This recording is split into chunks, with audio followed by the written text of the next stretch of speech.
Allô tout le monde! Aujourd'hui, c'est mon épisode numéro 13. Et puisque le 13 est un chiffre qui porte malheur, eh bien, j'ai décidé de faire comme projet Purdue Pharma. Moi, ça m'a complètement bouleversée comme histoire. Ça fait longtemps là, que c'est sorti, que tout ça c'était dans les années 90, début 2000. Mais, oh mon Dieu, autant percutant, le fameux documentaire, série documentaire sur Netflix, Painkiller, oh mon Dieu, toujours aussi percutant. Je pense que je l'ai écouté 10 fois. J'en parle aujourd'hui parce que dans le fond, c'est sorti dans les médias. Il y a un article dans la presse. On a lu qu'il y avait eu un règlement qui était sorti de 7,4 milliards de dollars contre les poursuites judiciaires, contre Purdue Pharma. Puis, pour vous faire un genre de résumé pour ceux qui ne connaisseraient pas le récit, dans le fond, là, de cette histoire, c'est que on a la famille Sackler, dans le fond, qui sont fondateurs d'une compagnie pharmaceutique. Ils spécialisent dans les analgésiques, donc quand t'as mal, les antidouleurs. Puis, ils vont créer dans les années 90 une pilule qui va s'appeler Oxycontin. Ils vont commercialiser la pilule en 96. Puis, on va très vite se rendre compte que, dans le fond, c'est un opioïde qui est très puissant. C'est pas comparable à de la morphine, on parle que c'est comparable à de l'héroïne. Donc, les gens tombent rapidement accros. Ça fait la crise des opioïdes des États-Unis. Ça, tout le monde, je pense, qui est familier, on en a déjà entendu parler. La crise des opioïdes, c'était pas juste du crack qui se vendait dans la rue, là. Non, c'était vraiment aussi de monsieur, madame, tout le monde allait voir le médecin pour un mal de dos et il prenait de l'Oxycontin, il devenait accro, puis il mourait d'une surdose. C'était complètement fou. C'était une grosse crise sanitaire, là, vraiment, pour les États-Unis à ce moment-là. Même nous, au Canada, on en a eu. Il y en a eu partout, là, de l'Oxycontin. Donc, dans le fond, je vais faire un genre de détaillé. Ça va aller vite, vous allez voir. L'Oxycontin, oxycodone, qui est un opioïde qui vient de la fleur d'opium, qui est aussi utilisé pour l'héroïne. Donc, on comprend que c'est déjà très addictif, l'héroïne, pour ceux là, qui sont toxicomanes. C'est très dur d'arrêter. Ça va vraiment jouer directement sur ton cerveau. Ça va jouer, dans le fond, dans des parties de ton cerveau qui va complètement oublier la douleur, ça va complètement te faire sentir comme si tu étais Superman. Ça va descendre aussi tes inhibitions. Fait que pour quelqu'un, mettons, qui est très gêné, qui fait pas grand-chose, ça se pourrait que tu deviennes comme « Oh, moi, je me sens comme Superman en ce moment. » Donc, en 90, Purdue Pharma, lui, dans le fond, il commercialisait déjà le MS-Contin, qui était un analgésique. Puis, il y avait beaucoup de concurrence dans ces années-là à cause des médicaments génériques. Donc, quand une compagnie pharmaceutique sort un médicament, eh bien, il y a un laps de temps où le médicament, c'est seulement cette pharmacie qui l'a développés qui peuvent le commercialiser, mais après un certain temps, d'autres compagnies pharmaceutiques peuvent reprendre la formule du médicament et le fabriquer, le vendre souvent moins cher pour des médicaments qui sont génériques, dans le fond, que c'est sensiblement le même médicament, sauf que là, après ça, il y a plusieurs pharmacies qui peuvent commencer à le vendre. Donc là, le MS-Contin, les ventes commencent à descendre et se disent on a besoin de trouver un nouveau médicament. Donc, ils vont développer l'Oxycontin. En 95, ça va être approuvé par la FDA, Food and Drug Administration. C'est un petit peu comme la santé publique ici, là, quand on veut la nourriture, tout ça, là, c'est par là qu'il faut que tu passes si tu veux développer des médicaments ou même de la nourriture. Donc, là, c'est là que ça devient quand même un petit peu bizarre.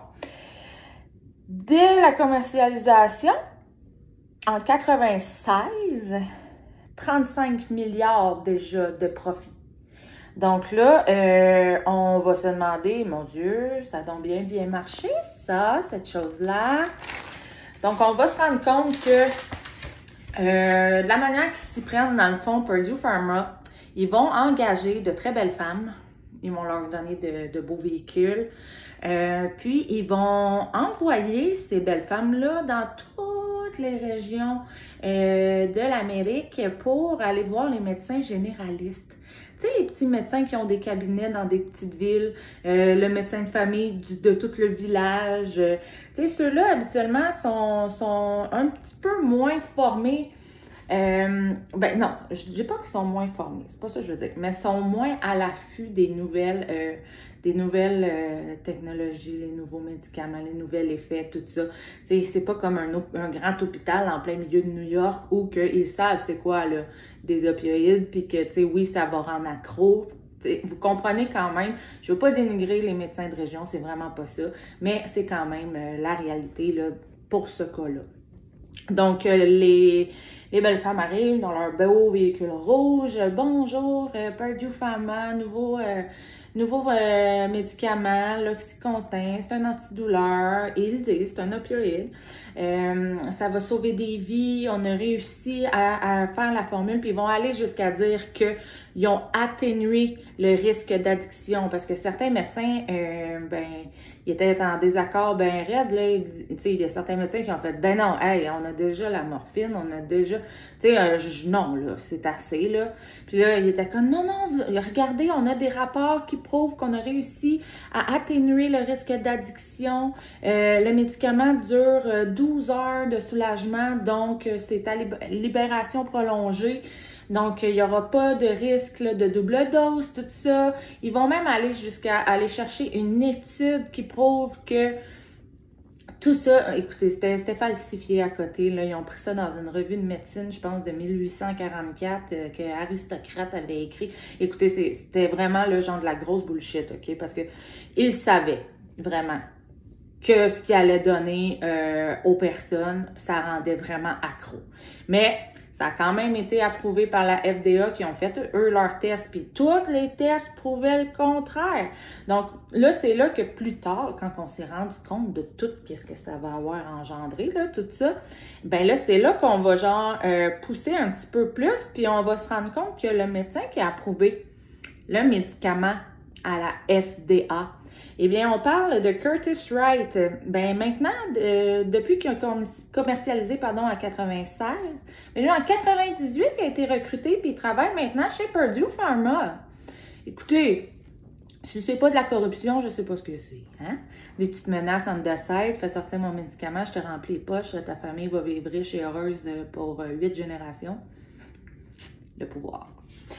Donc, ce que ça va avoir engendré, ben c'est ça, finalement, ça dure pas pantoute 12 heures, le soulagement, puis les risques d'addiction sont pas atténués, mais pas pantoute, puis il y a tout le temps plus, tu sais, les représentantes médicales retournent voir souvent les médecins, insistent, arrivent avec des petits cadeaux, des invitations au restaurant, des choses moins catholiques. Ensuite de ça, mais Colin, les médecins ils sont comme, OK, garde, je vais essayer, je vais en prescrire, mettons, à 5-6 personnes. Tu sais, mettons un village de mineurs. Tu sais, je pense à eux, là, tu sais, mal partout, un épaule déboîtée, un genou refoulé, tu sais, ça se brise, ça se blesse souvent.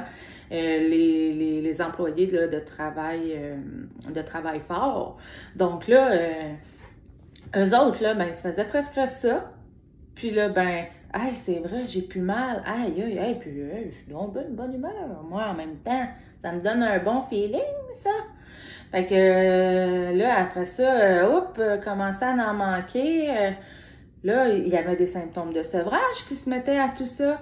Parce que là, oui, OK, ils te donnent ta prescription, t'en as pour 2 semaines. Parfait. Tu vis 2 semaines, là, genre, t'es number one, top shape, t'as plus mal partout, t'as recommencé à travailler, tout va bien, là.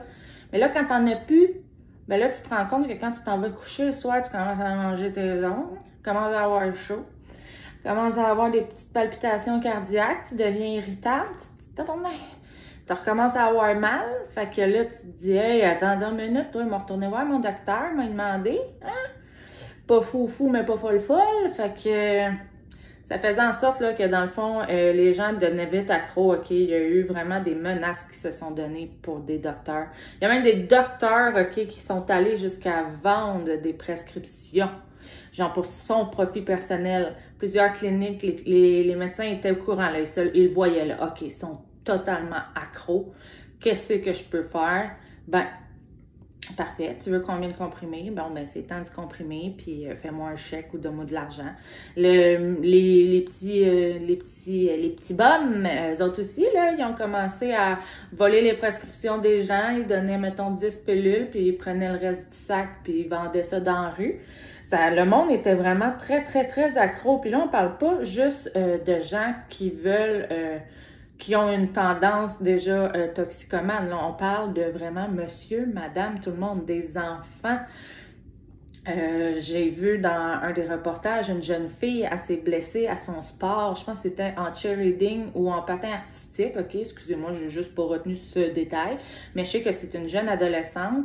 Puis le médecin, pour bien faire, il voit bien, c'est la petite étoile montante de la ville, tout le monde l'aime bien, elle est donc bien bonne, puis il dit « Oh non, tu sais, je veux pas défaire sa carrière, fait que OK, je vais y essayer ce médicament-là. » Mais finalement, ben, la petite fille, là, elle devient totalement accro. C'est rendu qu'elle écrase ses comprimés pour le consommer par le nez, pour avoir un effet encore plus intense. Puis malheureusement, ben la petite fille, la manière que ça termine pour elle, c'est qu'elle est tellement intoxiquée qu'elle finit par faire une overdose avec ses amis. Ses amis, ne sachant pas quoi faire avec elle, ils ont été la lancer sur le terrain de la clinique du docteur. Puis le docteur n'a pas pu la sauver, puis elle est décédée directement comme ça d'une overdose. Des pères de famille, n'importe qui, monsieur, madame, tout le monde qui a mal. Pensez-y, là. On a tous eu des douleurs articulaires, on a tous, ça nous a tous déjà arrivé là, d'avoir mal partout. Tu sais, oui, le Tylenol, à un moment donné, ça fait pas trop effet là, des Tylenol quand c'est rendu intense. Donc, oui, on va aller dans les antidouleurs un petit peu plus forts. Puis là, des fois, ça fait vraiment mal. Là. Je pense à ceux qui se cassent un membre. Je pense à ceux qui, écoutez, qui ont de la fibromyalgie. Je pense à tous ceux là, qui se lèvent le matin puis ils ont mal partout. Là. Puis que une blessure au travail, tout ça, on a tous eu, chacun d'entre nous, une fois ou deux besoin de prendre ce genre de médicament-là. Mais là, imaginez-vous si à la fin de votre pot de pilule, vous aviez encore mal, mais qu'en plus de ça, vous aviez tous les symptômes de manque, de sevrage. Donc, c'est sûr et certain que ça aurait pu arriver que, ben là, je vais aller en rechercher d'autres. Puis là, ben, il disait, au début, c'était une pilule, tant de milligrammes. Puis à un moment donné, au fil des années, en 2-3 ans, ben, c'était rendu des comprimés là, de 40 mg. Il disait qu'ils pouvaient doubler la dose. Au début, ils ont sorti ça, là, 10 mg seulement. Là, tu vas voir, là, ça va bien aller. Là, après ça, ben là, si t'as encore mal, là, je vais te doubler ta dose. Fait que 20 mg, un petit puis plus longtemps. Fait que là, après ça, le monde prenait du 20 mg, 40 mg. Ils ont même voulu commercialiser le 80 mg, mais là, à un moment donné, le monde, les autorités ont de la FDA, j'en fais, ben non, oublie ça, là. Parce qu'ils voyaient bien, il y avait des lignes de gens qui attendaient là, pour aller chercher des prescriptions, des vols dans les pharmacies, des gens qui étaient tout simplement en train de mourir partout dans la rue là, de surdose d'Oxycontin. Puis, il y avait des événements corporatifs à chaque fois pour les vendeurs, ceux qui allaient en clinique pour vendre le produit, les représentants médicaux de ce médicament. Écoutez, ça faisait des parties. Oui, on va sortir l'autre pilule, puis ayez pas peur. Puis là, il leur disait quoi dire, hein, puis ça jouait sur les mots. Ayez pas peur de dire qu'on a un papier qui nous montre que seulement 1% des gens vont tomber accros. On a ça qui nous démontre que ça. Donc, c'est le consommateur, ce n'est pas le produit. On peut le doubler. On va sortir la pilule de 30, de 40. Ouais! Le moment donné, ben là, le monde en veut encore plus. On va sortir celle de 80. On a fait tant de profits ce mois-ci. Félicitations, Brandy. C'est toi qui as ramené le plus de prescriptions. Fait que là, voyez-vous là, dans quoi là, que ça s'en allait? Là? Ben, c'était complètement le profit avant la vie des gens pendant que le monde dans la rue tombait comme des mouches. Ils disent que depuis 99, il y a 450 000 personnes qui sont mortes d'une overdose d'Oxycontin, sans compter ceux qui ont fait des cures de désintoxication, sans compter ceux aussi que ça a comme ruiné leur vie, parce que là, maintenant, ben, ils sont sur la méthadone. La méthadone, dans le fond, c'est un médicament qui est donné aux personnes toxicomanes qui sont habituées de prendre régulièrement des doses d'héroïne, cocaïne, tout ce qui est in, okay, morphine, nommez-les toutes, là. Et puis, ceux qui ont vraiment une grosse addiction puis qui veulent s'en sortir après avoir fait la période de sevrage ou pour les aider à passer au travers, bien, ces personnes-là vont prendre de la méthadone qui est comme un peu...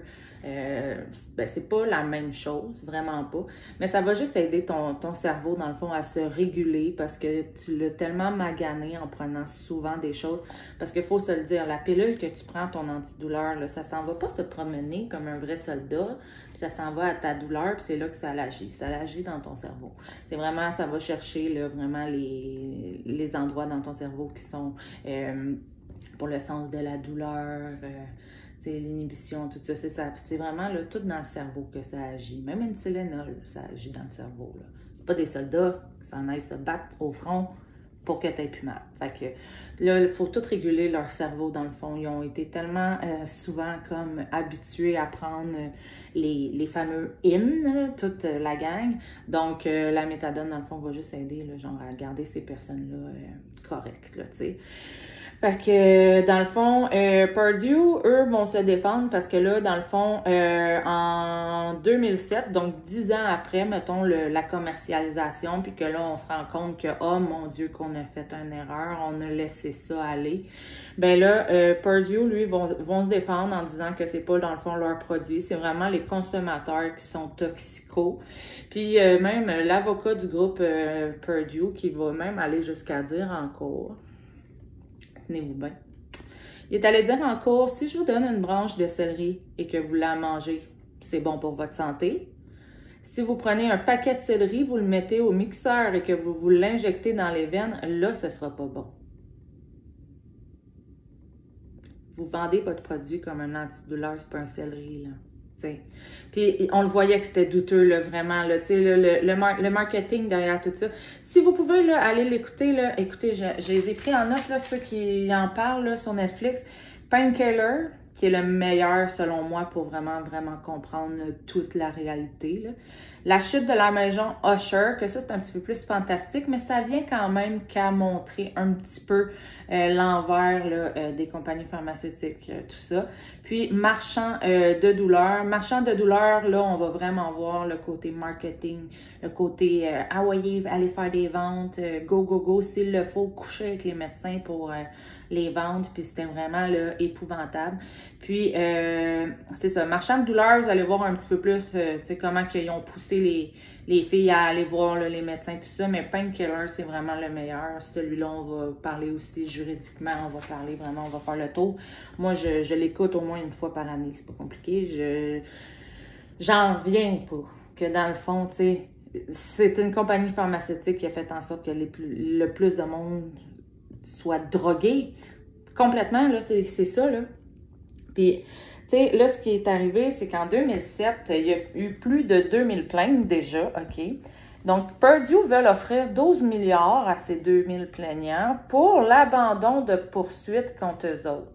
Parce qu'eux autres, là, les Sackler, eh bien, ils ont des ailes dans des hôpitaux qui portent leur nom, là, partout, là. À Londres, aux États-Unis. Il y a même un escalier juif dans un musée à Berlin qui porte le nom des Sackler. Même que jusqu'en 2019, il y avait le musée du Louvre qui avait une collection, dans le fond, qui c'était au nom Sackler. Donc, vous imaginez, là, OK? Ils sont quand même assez connus là, dans le milieu. Puis, tu sais, ça fait des années que ça existe. Là. Le grand-père avait commencé ça, après ça, le père, puis là, les 3 frères. Donc là, tu sais, c'est comme... Mais là, ce qui m'a... Ça, je l'ai appris aujourd'hui. Je ne l'avais pas appris avant. C'est en faisant des recherches de dernière minute, parce que c'est ça, il y a eu le règlement qui est sorti là, par la presse. Ça a sorti dans la presse...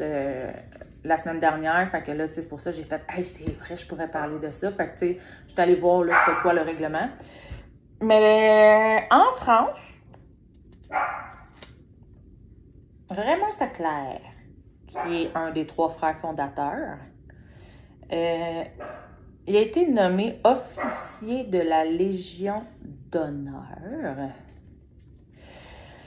Et puis, j'ai appris que les médecins en France continuent de prescrire de l'Oxycontin. Mais, par exemple, on s'entend maintenant, les gens, il y a des avertissements à cause de la FDA, justement, ils ont mis les avertissements sur le pot.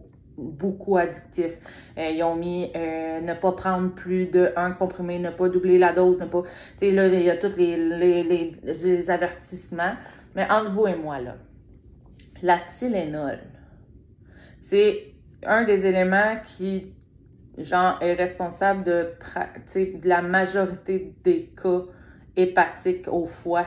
T'sais. Oui, il y a la boisson, tout ça, mais la Tylenol, tu sais, crée ça aussi, puis quand tu as mal à la tête, tu te prends 2 Tylenol.